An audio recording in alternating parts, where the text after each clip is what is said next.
Friends, welcome back to our channel. আমি রিমা। আমি মনু। আমি ফুলগুলো তুলছিলাম। আমাদের বাড়িতে দেখেছিস কত ফুল হয়েছে? হ্যাঁ, জবা ফুলটা বেশি সুন্দর দেখ। সাদা ফুলগুলো সুন্দর। হুম। আজ আমার সোমবার ছিল, তো তাই আমি আজ পুজোগুলো করছিলাম।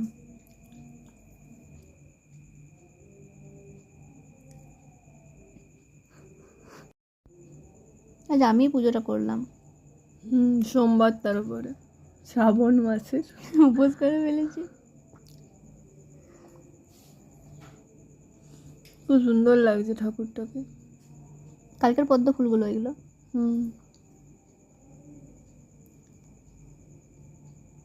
গোটা পদ্মটা দিয়ে মা মনসার পাটা কি সুন্দর লাগছে না? তারপর মা সরস্বতীকেও একটা পদ্ম ফুল দিই কানে। আজ উপোস থাকার কারণে ও কোনো ক্লিপস নেয়নি, আমার এইগুলো খাবার ক্লিপসগুলো। বিকেলবেলা আমি আরও একটু ডাঙা দিকে যাই, এসে পরে একটু হরলিক্স খাই। আজকের মতো এইটুকুই। Tata, bye bye, subscribe.